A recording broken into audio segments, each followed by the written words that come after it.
نبی کریم صلی اللہ تعالی علیہ وسلم نے ارشاد فرمایا 3 لوگ ہیں جنہیں دیکھ کے رب مسکراتا ہے۔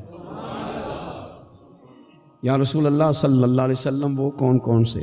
تو محبوب فرمانے لگے ایک وہ بندہ ساری مخلوق سوئی ہے، آدھی رات ہے، رات کا پچھلا پہر ہے، اس نے اٹھ کے وضو کر لیا، مصلی پہ کھڑا ہو گیا خدا کی یاد میں، فرمایا اسے دیکھ کے رب مسکراتا ہے جو اس کی شان کے لائق ہے۔ مسکراتا ہے اللہ، یہ تو سونے کا ٹائم تھا، یہ تو گہری نیند آنے کا وقت تھا، رات کا پچھلا پہر، رات پوے تے بے درداں نو نیند پیاری آوے تے درد منداں نو یاد سجن دی ستیاں بھی آن جگاوے، اور ساون کی کالی راتوں میں جب بوندا باندی ہوتی ہے وہ راتوں کو اٹھ اٹھ روتے ہیں جب خلقت ساری سوتی ہے، اللہ مسکراتا ہے۔ اور سننا میرے بھائی، میرے نبی پاک صلی اللہ تعالی علیہ وسلم فرماتے ہیں جب مسلمان نماز کے لیے صفیں بناتے ہیں نا، ترتیب لگ رہی ہوتی ہے، اب اللہ کی بارگاہ میں کھڑے ہوں گے، قیام کریں گے، رکوع کریں گے، سجود کریں گے، فرمایا جب مومن صفیں بناتے ہیں تو رب دیکھ کے مسکراتا ہے، مسکراتا ہے۔ کمال ہو گئے عروج بندگی کا، جب بندے کو دیکھ کے رب مسکرائے، خدا بندے سے خود پوچھے بتا تیری رضا کیا ہے، مسکراتا ہے۔ اور میرے نبی پاک علیہ السلام فرماتے ہیں جب مجاہد جہاد کے لیے صفیں سیدھی کرتے ہیں، آج تو یہ رب کے نام پہ مرنے ہی آ گئے، یہ صفوں میں کھڑے ہوں گے، ترتیب سے لڑیں گے، ترتیب سے گلا کاٹیں گے کافروں کا یا شہادت لیں گے۔ فرمایا جب جہاد کے لوگ صفیں بناتے ہیں تو رب انہیں دیکھ کے مسکراتا ہے۔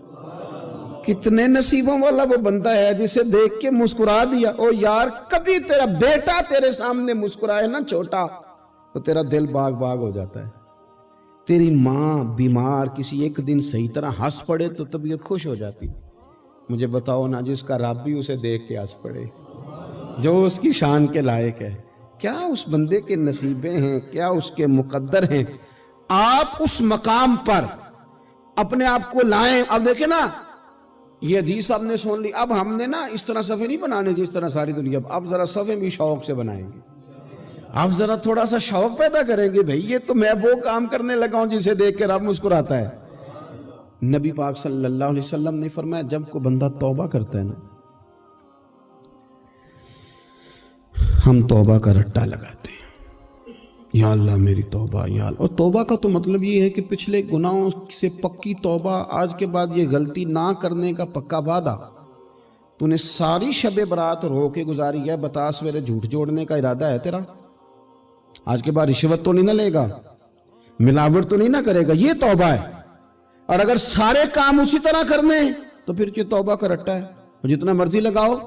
حضرت علی بن ربیعہ رضی اللہ تعالیٰ عنہ فرماتے میں مولا علی کے ساتھ تھا، مقام حرہ کی طرف جا رہے تھے، حضرت علی نے ہاتھ اٹھا کے دعا مانگی ہماری تعلیم کے لیے، ورنہ حضرت علی ہم صحابہ کو محفوظ عن الخطا تو مانتے ہیں نا، ہاتھ اٹھا کے کہا اے اللہ ہمارے گناہ بخش دے، تیرے علاوہ کوئی معاف کرنے والا نہیں۔